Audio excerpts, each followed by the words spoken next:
Okay, everybody, this is Joseph P. Farrell. It's July 2nd, 2014. I'm fresh back from the Secret Space Program Conference in San Mateo, California, where I spoke with a lot of really exciting people. Richard Dolan, I met him for the first time. We had a lot of fun last night, as a matter of fact, in our motel room, just kind of sitting around and talking.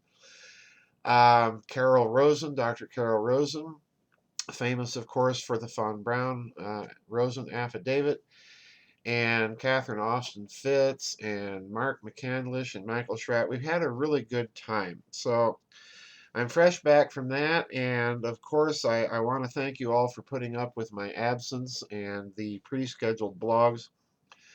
For those of you asking about the members' vid chats, I am going to be returning to a schedule of regular vid chats, not tomorrow, not this Friday, but a week from this Friday, where I will plan to talk a little bit more about my impressions of the conference with my website members and what went on and what we discussed with the conference organizers. But today there's an interesting story. This was emailed to me by my friend Lars Schall over in Germany.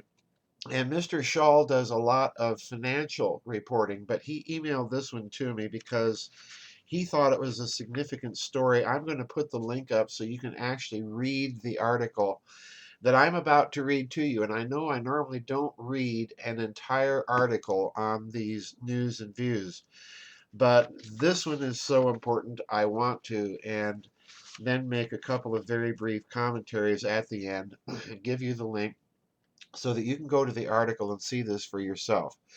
Because it appears there is a lot more obfuscation regarding Malaysia Air Flight 370. And some of the obfuscation that is indicated in this article is very significant. Let me read what it says. Pardon me. Pardon me. The staff at GeoResonance are not prone to conspiracy theories. We all deal with facts and science. It appears that some of the authorities involved in the search have not been completely transparent with all of the facts. The MH370 tragedy has created more world interest than any event since 9/11. Under those circumstances, 100% transparency is a must. There are many unanswered questions. The families and friends of those on board MH370 are dismayed that Inmarsat admitted the raw data released was only enough to prove their original model. Everyone was expecting all of the raw data to be released, which would have allowed alternative models to be created. This could have shown up any errors that may exist in the original model, which assumes MH370 ended up in the southern Indian Ocean. Many people are asking why the Australian Over the Horizon Radar Jindalee Operational Radar Network, or JORN, did not see MH370. There it is. The map below showing the JORN range is taken from an Australian Air Force fact sheet on JORN on the 26th of June 2014. Now look at this map very carefully here.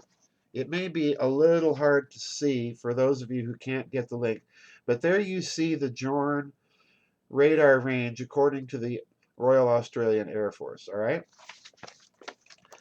Now let's continue in the article. On the 26th of June 2014, Deputy Prime Minister Warren Truss presented the latest search area in the southern Indian Ocean.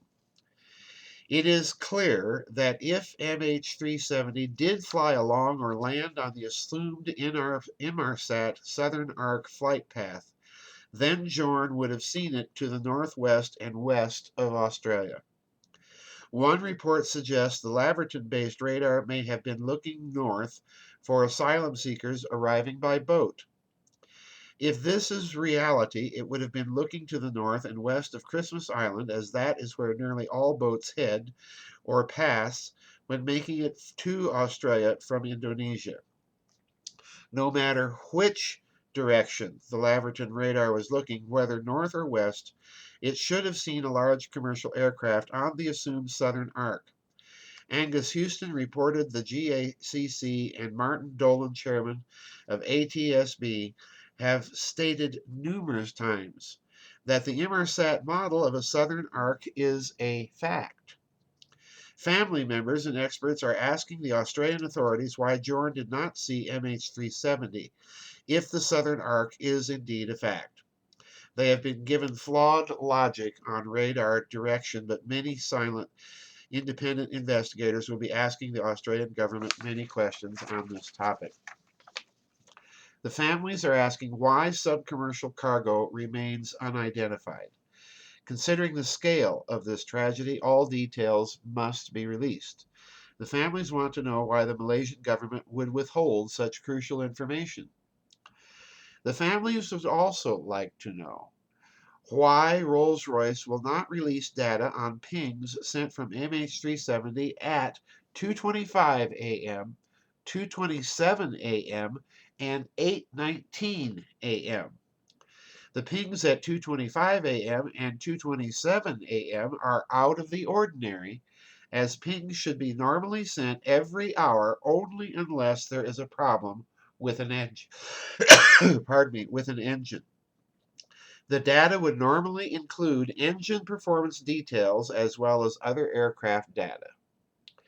Georesonance stands by its claim that we have located what appears to be the wreck of an aircraft 190 kilometers south of the Bangladesh coastline in 1,000 to 1,100 meters of water. We have never claimed this to be MH370. However, it is a lead that must be thoroughly followed through. It has been confirmed that the precise location supplied by georesonance to all authorities involved in the search for MH370 has not been searched. The main reason for ignoring the location is the Australian Transport and Safety Bureau. Chairman Martin Dolan making a statement that georesonance methodology cannot do what we claim.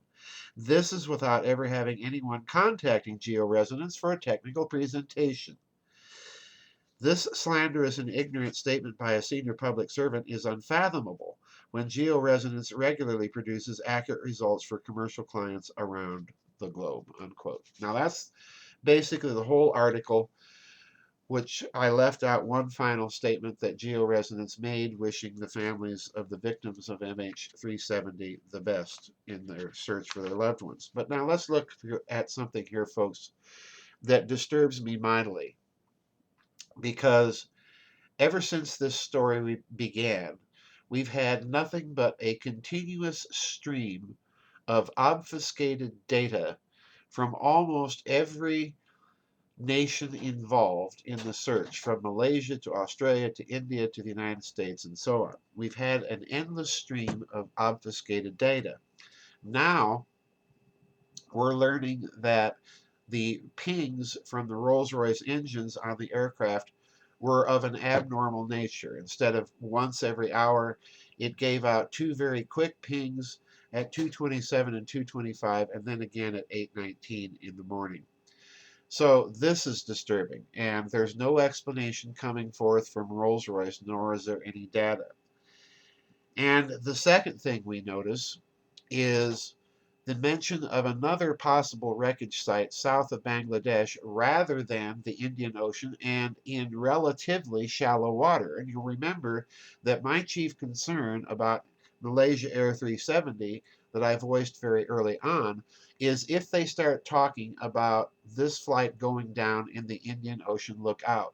Because the Indian Ocean is deep, it can only be found and the wreckage salvaged by the countries on Earth with the technologies to do so, and that's a very, very small handful.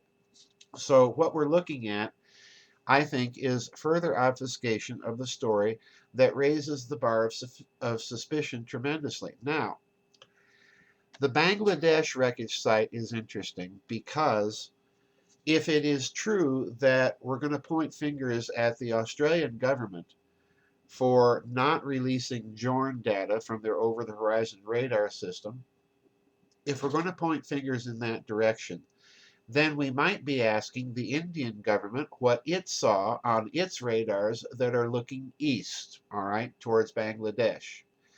Calcutta and all of those places are reasonably close enough that they might have radar systems looking in that area. So we need to find out what the Indian government is saying.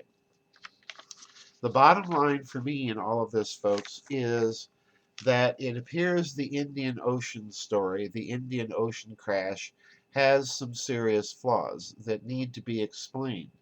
And nothing thus far, folks, makes me back off my original intuition about this flight that something so mysterious may be going on that the nations involved in the search for it really don't have an explanation, and they're scrambling madly to try and invent one that will satisfy everybody and keep everybody quiet. And I don't see that happening. In fact, I think this thing is going to gradually unravel from this point on. Georesonance is raising some very, very serious concerns here about the disappearance of this flight. So it's going to be very interesting to see 2 to 3 years down the line what the alternative research community puts together about this missing flight and what may have happened to its cargo and its loved ones. Right now, it's anybody's guess. I still personally think we might be dealing with a very high mystery. But anyway, that's it, folks. Look for the new schedule on the members area in my website for the members vid chats. For those of you asking about the conference, I do plan to talk about that a little bit uh, at our next vid chat, which will be Friday, a week from tomorrow. Anyway, that's it, everybody. God bless, and I'll see you on the flip